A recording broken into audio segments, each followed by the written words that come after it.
went through quite a process trying to figure out what the infected were going to be. A very big directive from the very beginning was they're not zombies.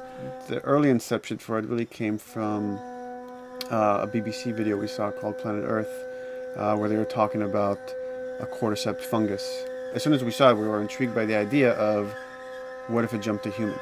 In what interesting ways would it take over a human body and then force it to spread that infection? And we figured that the real evil in the game is the fungus. It's not the people. We want to see what kind of choices a human makes under that kind of pressure.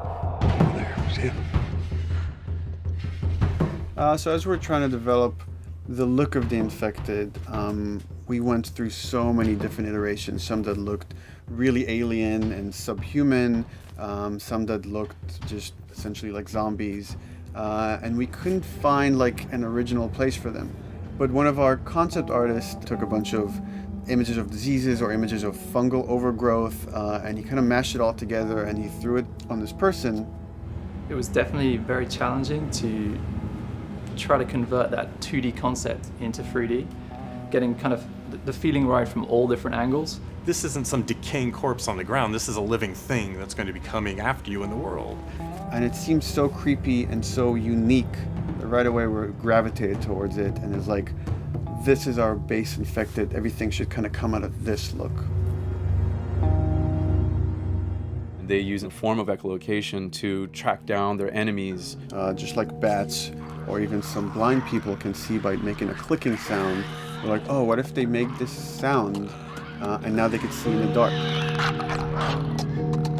A sound that on its own wouldn't be very scary. And then to associate it with something that people in this world are very fearful of, so that as you're exploring an environment, all of a sudden you hear this click and you're seeing everybody just get frightened, just everybody duck, everybody hushes.